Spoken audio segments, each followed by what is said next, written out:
Welcome back to another edition of New Old Inventory. But if you notice, we are not at the Menta Watches HQ. We are at my favorite gallery in the world, without exaggeration, Walt Grace Vintage. They are purveyors of some of the finest vintage cars, vintage guitars, and also vintage watches in Miami here with us. Today, we are gonna go over a smattering small sample of the watches they have for sale here in the store that you could come see.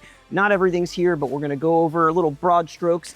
Let's just jump right into it. Here, watch right in front of me. I'm actually a huge fan of this watch. This is a Patek Philippe reference 5000J, J being yellow gold. This watch actually ran for like 10 years, I think from 1992 to 2002. It was actually a limited edition by Patek, but in white gold, and they later introduced yellow gold as a more regular production model. Honestly, this is one of my favorite neo-vintage Calatravas because of the way the lugs are really elongated, and then you also get black dial with applied gold numerals and a cool quirky kind of seconds hand off to the lower right side of the dial, which you just really never see. It's just something different, unique, and sleek. This one also has its original papers. Condition is excellent. It's just a fun watch. What do you think? Have you worn this at all since it's come in? It's a little small for me, but I wish I could. I wish it was a little bit bigger personally, but visually it's incredible. And to our clientele and our brand, it helps that this has the nickname the Ferrari dial, if I'm not mistaken. So from what we could read, and I'd like you to confirm, this was kind of a piece of a would-be, hope-to-be collaboration that never came to be. Correct. Right? That is absolutely correct. But I'm a sucker for a Calatrava. Like, that is a perfect watch that works well, like in any occasion. You can wear that dress up, like we are casual here. It's just a fun watch that you don't see often. And at the price point those are at, you get, a somewhat almost modern Patek that would retail in stores nowadays for 30K plus for a fraction of the price. Just a stunning, awesome watch. No, I love the size. I love that the interest in this size of a Patek is coming back, and the 34 millimeter style watches are very much like people are more comfortable wearing those kind of watches and realizing that not everything needs to be a giant on your wrist. Right. I'm gonna go next to the watch I know is your favorite. Go on. We have here Audemars Piguet Royal Oak. We have two Royal Oaks here at Walt Grace. This is the more men's version. We have also a ladies version. And by the way, when you do come here, I meant to mention this earlier, they make the coolest like menus. So it's like you're sitting down for dinner, but you get to pick out which watch you want. It's really, honestly, I'd never thought of doing something like that, but it's like the coolest thing. I might have to rip that style off from my office. Anyways, we have a mid-90s mid-size, so it's like 36 millimeters, reference 25730 SA, the SA standing for stainless steel and yellow gold, two-tone, dual time. I really love the dual time because it's like a fun play on a GMT. So you're able to set the home time and an independent secondary time in the bottom register here. You have power reserve, you have date, so there's a nice amount of complications. This one also has like a beautiful semi-tropicalized dial. I don't know if you ever noticed that, but no, for sure. And what I love is like the whole 80s, 90s era of Royal Oaks. The hobnail dial is just so evident. Again, like you said, it's an ode to a GMT, but it's a whole secondary clock. It's just so cool. The function's awesome, and it feels bigger than a 36. Maybe that's due to the two-tone, but I love the fact that the two-tone look in these watches, especially the 90s, kind of gives it that titanium-esque type look. So it really plays down the tones. It's like a much darker kind of steel for some reason. It's and the really clasp. cool. I think this era of clasp is so cool with the pullback on the AP logo. Not a butterfly, right? I just think it's unique. I mean, these mid-size APs, like they're some of the most popular watches on the market because you're getting a really great size pedigree watch, you know, in the Royal Oak. You're not paying these crazy jumbo prices. And anybody could wear these watches at 35 to 37 millimeters, depending on the reference. They all work really well, and they kind of fit everybody unilaterally, or universally, I should say. We do not discount the ladies here. Not at all. So cool.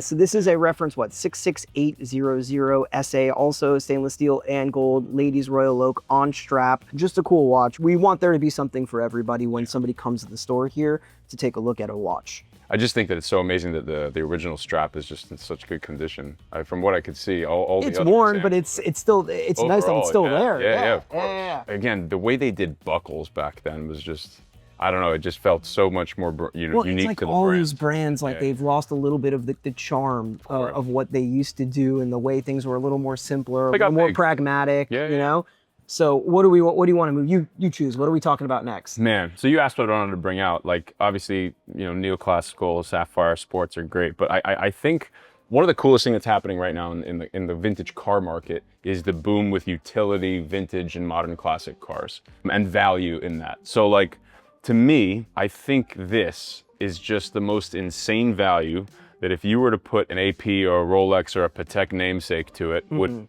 probably be a 6-figure watch. For sure. Yeah. So you have an Omega Speedmaster Moonphase here. I believe it's a 2005. It essentially looks early 2000s. Yeah. Yeah, and the watch is visibly new. It's just, there's so much value in here for the watch collector, for the speedy guy. It's the best of both worlds. You put it on a strap, you wear it on this. Essentially, you have a moon watch with some extra complication to it, and just like a little bit different. I love that it still has, tritium style lume, so it has like a nice vintagey patina look. Agreed. But it's more or less a modern watch. It's 20 years old at this point. Yeah. So not brand new, but contemporary enough that somebody who's a little timid about wearing some of the older stuff can get into a watch that has a look and feel, but they don't have to worry about some of the things you worry about when you're wearing a vintage watch. Yeah. Being fragile or swimming with it or this or that. And so like I said at the beginning of the video, there will always be a sampling of modern watches for the people looking for maybe something a little newer. I think we have a ceramic sub in there. Yeah, it's a new model. Sub, yeah. And 2024 Submariner, some other stuff. Always a good mix of watches here, but yeah, I'm a huge fan of this watch too, and at the price point, like, that's what I'm saying. It's just crazy. Yeah. Like, you're under, what is it? What did you guys have it listed for? $6,700 with box and papers. Like, come on, Yeah. in like new condition, 20 years old. Yeah. So. Oh my God, that's 20 years ago. Yeah. I was just saying yesterday. We've lived 2 times life, or at least I have. I think COVID taught us a whole new way of appreciating or recognizing time. Like 2020 was 5 years ago. 5 years ago. This was 20. Yeah. Mental. I'm gonna go with the watch closest to me because I am a huge fan of this watch. Okay, cool. It is a reference 16220 sapphire crystal fluted bezel Datejust with box and papers. You get that neo vintage watch, but you get a little bit more modern sensibility with sapphire crystal, updated movement from earlier generation Datejust, quick set function. But the special thing about this watch is the dial. It has a absolutely stunning tropicalization to it. It was originally silver, which you can see in the center of the dial, and it has aged to this nice like yellow warm patina color, completely even throughout the dial. And condition on this watch is excellent. It's a no holes case, so you don't have to worry about stretching out bracelets and pinholes and stuff like that. It's really just one of those watches where like you could wear this, beat it up every day, and it looks what's the expression? Looks the tits. There you go. I think what's so cool about it looks money. It's just the coolest absolutely. Watch. I think what's amazing about these is, it's a great way to get into, modern classic or vintage watches, but at the same time stand out a little bit because it's not a black or a silver dial or a white dial. And, this whole tropicalization, if you will, is in the car world or the guitar world, is so interesting to compare it to because very similar to vintage guitars, but I always joke with people when they come in and look at watches, and that maybe they're not really into the vintage watch scene just yet, and they're like, well, what's this condition and this nick and this fading? I'm like, well, this is kind of the only asset class in the world that the worse condition the watch gets, the more valuable. Well, I wouldn't say worse condition. You know what I mean? But there's an aesthetic to it, and there's a way a watch ages, and if it's cared for properly. So that's worn, but it remains unpolished, which is a huge plus for collectors in that dial, even though a lot of people would look at that and be like, oh, that's damaged. And you're like, no, that was a natural change because it's based on the lacquer and paint that Rolex used that aged this beautiful color. Yeah. And it's something that's special, like you said, different. It's one of those if you know, you know watches. And again, it's allowing the buyer to buy something that's a little more sturdy, a little more modern, I should say. So if they're worried about the fragility of vintage watches, but they love that aesthetic and look, that's like a perfect watch for them. Yeah. Same as the Speedy Moonphase, So we pulled out as well a 16710 Coke. That watch really needs no introduction. It's a 1990s quick set Coke model, so black and red bezel with box and papers. They always have a good array of neo-vintage sports model Rolex in stock, so it's constantly changing, so check out their website. I don't think we need to take too much time on that one. No, but the fading is great on here. Like, we're starting to see some nice fade on the red there, which is really cool. And yeah, which actually you don't see very often. This generation is just starting to patina and age, some more than others, and it's a a very cool aesthetic on this, and having box and paper is absolutely fantastic. So leave your Rolexes out in the sun, folks. You know what? It's debatable as to like what causes Really? certain patina on certain things. So like for tritium on the dial, the general thesis that I've heard that's most compelling is that darkness actually causes it to patina more yellow. Oh, wow. And it's kind of more anecdotal. So like a lot of watches that we've bought over the years that have been sitting in somebody's safe tuck away for years and years has this bright yellow patina. Oh, wow. But the person who's wearing that 5513 from the 70s, who is using it every day out in the sun, it stays more white cream, you know? So it's definitely, you know, on a watch by watch basis. Become a vampire. Probably on the bezel though, you're right. It saw some of the elements outside which causing that fading. But yeah, that's what's the beauty of these watches, that every watch lived a different life, a different story, and has a different story to tell. We have a few watches left on the table here. Let's move on to Big boy. Big boy. Yeah. We have a Zenith Daytona in solid 18 karat yellow gold, this one with an inverted 6 dial. So when we talk about that, we are looking at the bottom register, and if you look at the 6 at the bottom of the register, it is actually inverted and is a 9. It was a misprint by Rolex. Incredible. Only ran for a few years until they realized it and and fixed the issue. You will only see these on a certain serial range of earlier Zenith Daytonas, because this is towards the beginning of production. They came out 87, 88, and this is a few years after that. But we have solid gold, solid yellow gold, if somebody's looking for a little more bling. And for me, solid yellow gold Daytonas are like the penultimate gold sports watch. You know, I love solid gold subs, GMTs, but there's nothing better than a gold Daytona. This one with matching champagne dial with black registers, fantastic watch, just classic. Absolutely classic. Can't beat a classic. Zenith Movement, which was Rolex's first automatic chronograph that they contracted with Zenith to supply the movements because they didn't have their own in-house movement at the time. The Caliber 4030, stuff of legends, and arguably some of the most collectible Daytonas on the market at this point. Which is funny, right? Because it's worth pointing out that for years, this was the ugly stepkid. Like, you did not want the Zenith movement. It wasn't a Rolex movement. Yeah. You know?